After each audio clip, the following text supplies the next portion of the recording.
Good morning बच्चों। आज की क्लास में लोग बातचीत करने वाले हैं क्लास 11th के some basic concept of chemistry के लेक्चर नंबर 10 के बारे में, जहां हम डिस्कस करेंगे आपके साथ एटॉमिक एंड मॉलिक्यूलर मास। आज की इस क्लास में बेटा बात होगी एटॉमिक मास क्या होता है, मॉलिक्यूलर मास क्या होता है, एटॉमिक मास मॉलिक्यूलर मास को हम पढ़ते कैसे हैं, डिफाइन कैसे करते हैं, क्या क्या कॉन्सेप्ट है, इसमें कितने तरह के मास हैं, इन सभी बारे में हम आपसे आज की क्लास में डिस्कस करेंगे। तो चलिए स्टार्ट करते हैं। एटॉमिक मास क्या है, मॉलिक्यूलर मास क्या है, मोलर मास क्या है, इन्हीं सभी विषयों पर बातचीत करनी है। लेक्चर 9 में जैसा कि आपने देखा अभी डाल्टन्स एटॉमिक थ्योरी हमने पढ़ा दिया था। इस डाल्टन्स एटॉमिक थ्योरी के जस्ट आगे बढ़ते हुए एटॉमिक एंड मॉलिक्यूलर मास का यह कॉन्सेप्ट हम आपके साथ डिस्कस करने वाले हैं। और एटॉमिक एंड मॉलिक्यूलर मास में हम क्या क्या आपसे बातचीत करेंगे जरा गौर से सुनिएगा। तो चलिए स्टार्ट कर लेते हैं बिना समय को बर्बाद किए हुए।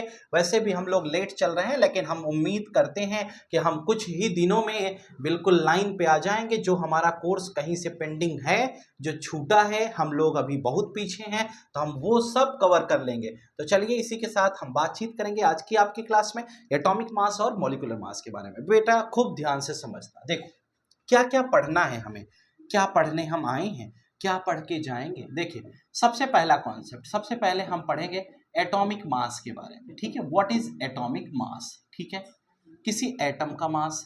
दूसरे नंबर पे पहला एटॉमिक मास हम डिस्कस कर लेते हैं, फिर उसके बाद हम एटॉमिक मास के यूनिट के बारे में बात करेंगे। इसकी यूनिट बेटा 3 है। ठीक है, हम बात करेंगे यू, एएमयू और उसके बाद ग्राम। ठीक है, इन तीनों के बारे में बात करेंगे। एटॉमिक मास पढ़ने के बाद फिर हम मॉलिक्यूलर मास पढ़ेंगे कि मॉलिक्यूलर मास क्या होता है। ठीक है, फिर तीसरे नंबर पे मॉलिक्यूलर मास के बाद ग्राम मॉलिक्यूलर मास पढ़ेंगे, यानी ग्राम मॉलिक्यूलर मास किसे कहते हैं। ठीक है,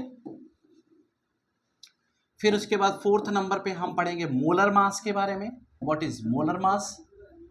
ठीक है, मोलर मास के बाद फिर हम और आगे बढ़ेंगे। या देखिए टॉपिक आप देखते चलिए, एटॉमिक मास, मॉलिक्यूलर मास, ग्राम मोलर मास और फिर मोलर मास। फिर हम पढ़ेंगे फॉर्मूला मास क्या होता है। ठीक है, फॉर्मूला मास के बारे में भी हम बातचीत करेंगे। इस तरह के कुछ विषयों पर हमें आज की क्लास में डिस्कशन करना है। ठीक है, फॉर्मूला मास क्या है, मोलर मास क्या है, ग्राम मॉलिक्यूलर मास क्या है, मॉलिक्यूलर मास क्या है, कैसे हम फाइंड आउट करते हैं, कैसे क्वेश्चन सॉल्व करते हैं, इस तरह की कुछ बेसिक सी चीजें हम लोग पढ़ेंगे। तो चलिए अब हम डिस्कस करना शुरू कर देते हैं कि कैसे हम इसको स्टार्ट करें और क्या क्या कॉन्सेप्ट है। सबसे पहले हम एटॉमिक मास के बारे में बात करते हैं। जरा ध्यान से समझना बेटा, ये एटॉमिक मास हमारे पास क्या है, कैसे हम पढ़ते हैं। यानी कि हम एटॉमिक मास को डिस्कस करते हैं तो हम पढ़ते हैं मास ऑफ एन एटम, यानी किसी एटम का जो मास होता है उसे हम एटॉमिक मास कहते हैं। ठीक है, एटॉमिक मास को डिस्कस करने के लिए हमने ये पढ़ा कि P प्लस एन, यानी एटॉमिक मास में हम पढ़ते हैं atomic mass is equal to number of proton plus number of neutron, यानी sum of proton and neutron is known as atomic mass. यानी प्रोटॉन कितना है, न्यूट्रॉन कितना है, इसका सम कर देंगे तो जो बनेगा वो हमारा ए होगा, यानी एटॉमिक मास कहलाता है। दूसरी बात हमने ये पढ़ा था कि एटॉमिक मास के लिए हम एटॉमिक नंबर का डबल कर देते हैं, है ना। एक और हमारे पास 1/12 कार्बन एटम का कॉन्सेप्ट है, उसको अभी हम डिस्कस नहीं करेंगे। अभी हम बिल्कुल बेसिक सी बात करते हैं कि अगर हमें किसी का एटॉमिक मास निकालना हो, किसी एटम का एटॉमिक मास निकालना होगा बेटा, तो उस एटम के मास को हम क्या करेंगे, जस्ट डबल कर देंगे। क्या करेंगे, डबल कर देंगे। जैसा कि हम अभी 9th तक पढ़ते आए कि अगर इवन की केस होती है तो हम डबल करते, ऑड की केस होती है तो हम थोड़ा सा बढ़ा लेते हैं, यानी कि हम डबल करेंगे उससे 1 2 ज्यादा हो जाएगा। आगे चल के ये डिफरेंस ज्यादा हो जाता है, 4 5 6 हो जाता है। वैसे एटॉमिक मास हर केस में आपको दिया रहता है। किसी एटम के मास को निकालने का एक तरीका ए बराबर P प्लस एन भी आपको बताया गया। आपको याद हो तो ये फॉर्मूला आपने पढ़ा था, कौन सा आपने पढ़ा था, Z is equal to P is equal to E, एक फॉर्मूला पढ़ा था। यानी कि एटॉमिक नंबर हमेशा हमेशा नंबर ऑफ प्रोटॉन के बराबर होता है, number of proton number of electron के बराबर होता है। एक न्यूट्रल एटम की केस में ये फॉर्मूला आपने पढ़ा था। आपने ये भी पढ़ा था XZA के बारे में आपने पढ़ा था। Z हमारा एटॉमिक नंबर होता है और हम कहते हैं कि अगर हम इसको रिलेट करें तो Na1123 भी पढ़ते हैं। सोडियम का एटॉमिक नंबर क्या है, 11 है, एटॉमिक मास कितना है 23। तो एटॉमिक नंबर अगर 11 हो गया बेटा तो प्रोटॉन भी 11 होगा, इलेक्ट्रॉन भी 11 होगा। 23 में से 11 को माइनस कर देंगे तो नंबर ऑफ न्यूट्रॉन हमें n की वैल्यू 12 मिल जाएगी। इस प्रकार से हम किसी एटम के मास को आसानी से समझ पाते हैं। अब रही बात किसी का मास अगर हमने निकाला, जैसे हम कहते हैं कि सोडियम का मास, यानी कि सोडियम का मास अगर हम लिखते हैं तो कहीं 23U लिखा है, कहीं 23AMU लिखा है ना। तो पहले U और AMU का मतलब समझते हैं। U का मतलब होता है बेटा यूनिफाइड मास। क्या वो लिखते हैं? यूनिफाइड मास। U का मतलब है यूनिफाइड मास और AMU का मतलब होता है एटॉमिक मास यूनिट। क्या होता है? Atomic mass unit. अब जरा गौर से समझिएगा, U का मतलब जो यूनिफाइड मास है, पहले के समय में जब एटॉमिक मास का कॉन्सेप्ट आया तो उसकी यूनिट हम U लिखते थे। जब हम U लिखते थे तो वह यूनिफाइड मास हुआ करता था। बाद में हमने उसको बदल करके उसका नाम चेंज कर दिया और हमने AMU लिखना शुरू कर दिया। तो AMU और U कुछ अलग नहीं है, चाहे U लिखिए चाहे AMU लिखिए। तो हम कहते हैं यह इसका करेक्टेड फॉर्म है। हम बाद में इसका नाम बदल करके AMU लिखने लगे, एटॉमिक मास यूनिट लिखने लगे। अब कहा गया कि जब हम 1 AMU की बात करते हैं, अब ग्राम क्या है? तो 1 AMU is equal to 1.6 into 10 की पावर -28 ग्राम। ये एक वैल्यू आपको बताइए कि अगर एक AMU कहीं दिया जाता है तो इस प्रकार से हम क्या कर सकते हैं कि उसको हम ग्राम में कन्वर्ट कर सकते हैं। तो ग्राम में कन्वर्ट करने के लिए हमें इस टर्म से मल्टीप्लाई करना होता है। ठीक है, तो ये हमारा एटॉमिक मास का कॉन्सेप्ट हो गया, जहां U, AMU और ग्राम का चक्कर हमने पढ़ा। तो इस प्रकार से कभी भी देखिए किसी का अगर आप ग्राम में मास देखते हैं तो वो पॉइंट में रहता है, पॉइंट इतना इतना इतना करके रहता है, तो आपको वो समझना होगा कहां पर क्या लिखा जाएगा। ठीक है, तो हम जनरली इस प्रकार से इसको समझने का प्रयास करते हैं। इसी के साथ एटॉमिक मास समाप्त होता है। एटॉमिक मास के बाद बेटा दूसरे नंबर पे हम पढ़ते हैं मॉलिक्यूलर मास के बारे में। ठीक है, what is molecular mass? Molecular mass का मतलब किसी मॉलिक्यूल के मास के बारे में हम बात करेंगे। यानी कि यहां पर समझाया जाता है मास ऑफ अ मॉलिक्यूल। यानी कि मॉलिक्यूल होमो एटॉमिक भी हो सकता है और हेट्रो एटॉमिक भी हो सकता है। तो मास ऑफ मॉलिक्यूल में हम कहते हैं चाहे ये होमो एटॉमिक ले लो चाहे हेट्रो एटॉमिक ले लो। अगर बेटा इसे होमो एटॉमिक ले लेते हैं तो क्या होगा और हेट्रो एटॉमिक लेंगे तो क्या होगा? यानी कि इसमें दो कंडीशंस हैं, एक होमो एटॉमिक की है और एक हेट्रो एटॉमिक की है। अगर हेट्रो एटॉमिक है तो इसको हम कंपाउंड भी कंसीडर कर सकते हैं, और अगर होमो एटॉमिक है तो एग्जांपल में O2, N2, H2, F2, Cl2, Br2, इस तरह से हम पढ़ते हैं। हम कहते हैं mass of molecule is known as molecular mass. अब इसमें भी है कि अगर किसी मॉलिक्यूल का मास ग्राम में दिया है तो उसे हम ग्राम मॉलिक्यूलर मास कहेंगे, और किसी मॉलिक्यूल का मास U या AMU में दिया है तो हम उसे केवल मॉलिक्यूलर मास लिखते हैं। अब जरा देखिए मॉलिक्यूलर मास लिखने का तरीका क्या है, हाउ टू कैलकुलेट। यानी कि अगला टॉपिक हमारा जो बन रहा है उसमें हम ये पढ़ेंगे कि how to calculate molecular mass. यानी कि हम किसी का मास कैलकुलेट कैसे करते हैं, how to calculate molecular mass. यानी कि मॉलिक्यूलर मास हम कैलकुलेट अगर करना हो तो हम कैसे कैलकुलेट करेंगे। ठीक है, जैसे एक छोटा सा एग्जांपल हम सबसे पहले O2 ले लेते हैं। यहां पर ऑक्सीजन के दो एटम मौजूद हैं। हम इसको जब मास निकालने के लिए लिखते हैं तो 2 लिखेंगे और ऑक्सीजन 816 इस प्रकार का रिप्रेजेंटेशन होता है। हम कहते हैं 2 इंटू एक ऑक्सीजन का मास कितना है 16, जो खोपड़ी पर ऊपर लिखा है बेटा ये क्या होता है मास। तो 16 इंटू 3 कर देंगे तो ये कितना आ गया 32U या ग्राम, जो भी आप लिखना चाहें। यहां से हमने O2 निकाल लिया। हम कहें तो थोड़ा सा आगे बढ़ते हैं तो हमने कहा H2O के बारे में बात करते हैं। तो हम कहते हैं इसका मास लिखेंगे तो पहले इसको तोड़ना सीखिए। तोड़ना अगर आ गया तो आप आसान तरीके से इसको सॉल्व कर लेंगे। ये देखिए इस तरह से हमने इसको ब्रेक कर दिया। इसको रिप्रेजेंट करना आना बहुत जरूरी है। हमने कहा कि अब ये 2 लिख दिया, एक हाइड्रोजन का मास 1 है और एक ऑक्सीजन का मास 16 है। तो 2 इंटू 1 कितना हो गया बेटा 2, और 16 को हम इसमें ऐड करेंगे तो 18 ग्राम यहां से हम ऑब्टेन कर लेते हैं। थोड़ा सा आगे बढ़ते हुए इसी के साथ आगे बढ़ते हुए CO2 की तरफ चलते हुए आइए आप देखिए CO2 में हम क्या करते हैं। ये देखिए जहां पर हाथ चल रहा है यहां पर दिमाग लगाए रहें, क्वेश्चन को आप सॉल्व करते चले जाएं और खटाखट पढ़ते चले जाएं। 12 में 32 जोड़ देंगे, 44 लेकर घर तोड़ देंगे, यहां से 44 ग्राम हमें मिल जाएगा। इस प्रकार से 3 क्वेश्चन के साथ मॉलिक्यूलर मास का एक छोटा सा कॉन्सेप्ट आपके सामने पेश करने का एक बड़ा सा प्रयास किया गया। मॉलिक्यूलर मास निकालने की इस कड़ी में आगे बढ़ते हुए हम आपसे 5वां क्वेश्चन डिस्कस करने चल रहे हैं। 5वें क्वेश्चन में थोड़े बड़े क्वेश्चन के साथ हम कहते हैं अगर हमें H2SO4 दे दिया जाए तो हम 2 इंटू 1H1 इसको रिप्रेजेंट करेंगे कैसे बेटा, प्लस सल्फर है तो सल्फर को 1632 लिख देंगे, प्लस 4 इंटू ऑक्सीजन है तो 8 और 16 लिख देंगे। इस प्रकार से हम क्या करेंगे इसे डिवाइड कर लेंगे। जब हम इसे डिवाइड करते हैं तो 2 इंटू 1 प्लस 16 प्लस 4 इंटू 16 है तो इसको ऐसे लिख दीजिए। देखिए ऊपर वाले से मतलब है,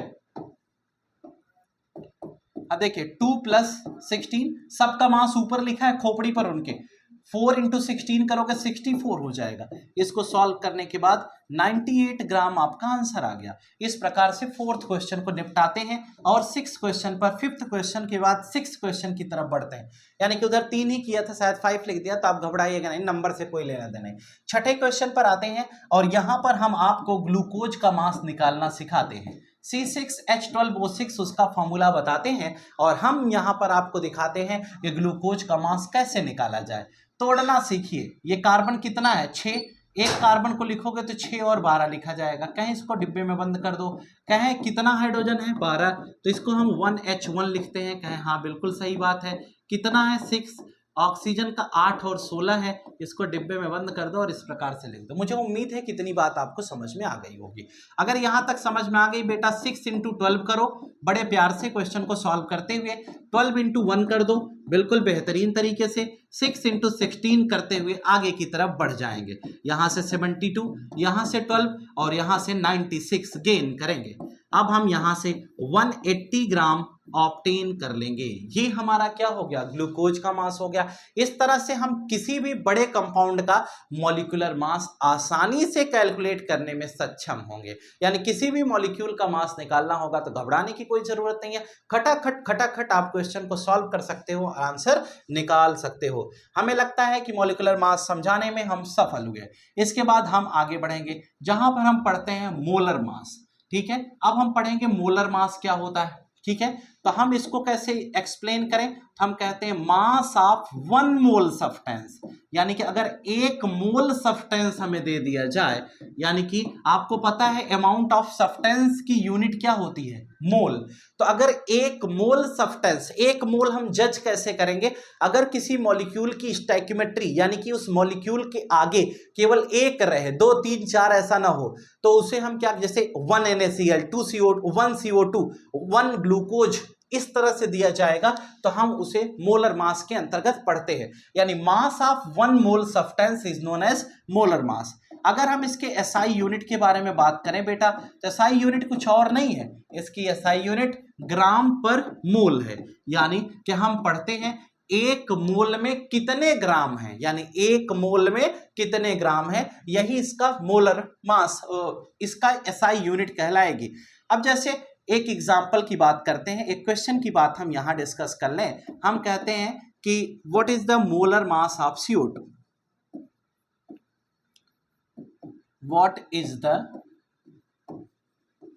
molar mass of ammonia? Ammonia क्या होता है? NH3। ठीक है, अगर NH3 का मोलर मास निकालना है, बस बेटा 1 मोल NH3 लेना है, उससे ज्यादा नहीं लेना है। हम कहते हैं कि जब हम मोलर मास फाइंड आउट करेंगे इसके सॉल्यूशन में, तो मोलर मास किसका निकालना है? NH3 का। तो ये नाइट्रोजन हो गया और नाइट्रोजन 714 हो गया, प्लस 3 इंटू हाइड्रोजन की बात करेंगे तो 1H1 हो गया। ठीक है, ये देखिए नाइट्रोजन का मास 14 है, 14 + 3 × 1 हो गया। इसको सॉल्व करेंगे, वैल्यू कितनी आ जाएगी बेटा? 17 आ जाएगी। ठीक है, तो 17, इसके आगे यूनिट लिखना ना भूलें, ग्राम पर मोल, क्योंकि 1 मोल अमोनिया का मास हमने निकाला था, इसलिए 17 ग्राम पर मोल इस प्रकार से हम लिखेंगे। बस ध्यान रहे यहां 1 होना चाहिए, इसके NH3 का एक ही मॉलिक्यूल हो, 2-3 मॉलिक्यूल ना हो। किसी का भी मॉलिक्यूल कंसीडर करेंगे तो हम 1 मॉलिक्यूल से ज्यादा कंसीडर नहीं करेंगे। तो इस प्रकार से हम किसी का मोलर मास आसानी से कैलकुलेट कर सकते हैं। यानी किसी का भी मोलर मास निकालना होगा बेटा, तो मोलर मास निकालने का यह बेहतरीन तरीका आपके सामने हमने पेश किया। उम्मीदन आपको यह बात समझ में आ जानी चाहिए कि मोलर मास क्या होता है। मोलर मास के बाद एक छोटा सा कॉन्सेप्ट हमारे पास और आता है, जिसे हम फॉर्मूला मास के नाम से पढ़ते हैं। अगर हम फॉर्मूला मास का जिक्र करें कि फॉर्मूला मास हमारे यहाँ क्या है, तो फॉर्मूला मास कुछ नया नहीं है। फॉर्मूला मास में बहुत बेसिक सी चीज पढ़ाई जाती है कि mass of any ionic compound. क्या? Mass of any ionic compound. यानी कि जब हमें किसी आयोनिक कंपाउंड का मास दे दिया जाएगा, यानी कि अगर हम कोई भी आयोनिक कंपाउंड XYZ लेते हैं और उस आयोनिक कंपाउंड का जो मास निकल के आएगा वह हमारा फॉर्मूला मास कहलाता है। जैसे हम कहते हैं कि NaCl अगर हमें दे दिया जाए, यह NaCl क्या है? आयोनिक कंपाउंड है, तो इसका मास निकालोगे तो कुछ नया थोड़ा ना करना है, ये 1123 हो गया है ना, प्लस क्लोरीन 1 है तो ये क्लोरीन 1735 हो जाएगा। कहें हाँ बिल्कुल, 35.5 लिख लो, आपकी इच्छा है। तो 23 यहां लिखा, 35.5 यहां लिख दिया बेटा, दोनों को जोड़ दिया तो 58.5 ग्राम आ गया। यह हमारा क्या कहलाएगा? फॉर्मूला मास कहलाएगा। यानी नाम अलग अलग है, काम सब में एक के जैसा हो रहा है, किसी के काम में कोई बदलाव नहीं, सबके नाम में बदलाव है। तो कुल मिलाकर हम ये देख पा रहे हैं कि किसी का भी मास निकालना कठिन नहीं है, बस लफड़ा ये है कि हमें मास समझ में आ जाए। मुझे उम्मीद है कि ये मास का कॉन्सेप्ट आप समझ गए होंगे। हम फिर मिलेंगे नेक्स्ट क्लास में, जहां पर हम इस मास के कॉन्सेप्ट से आगे बातचीत करेंगे। यानी कि आने वाली नई वीडियो में, नए लेक्चर में हम लोग डिस्कस करेंगे कि अभी हमारे बचे हुए जो रिमेनिंग टॉपिक्स हैं उनके बारे में बातचीत करेंगे। मुझे उम्मीद है कि ये कॉन्सेप्ट आपको समझ में आ गया हो। अगर वीडियो पसंद आई हो तो वीडियो को लाइक, शेयर, सब्सक्राइब करना ना भूलें। चैनल पर बने रहें। फिर मिलेंगे नेक्स्ट वीडियो में, तब तक के लिए good night to all of you. Today class is over. Thank you.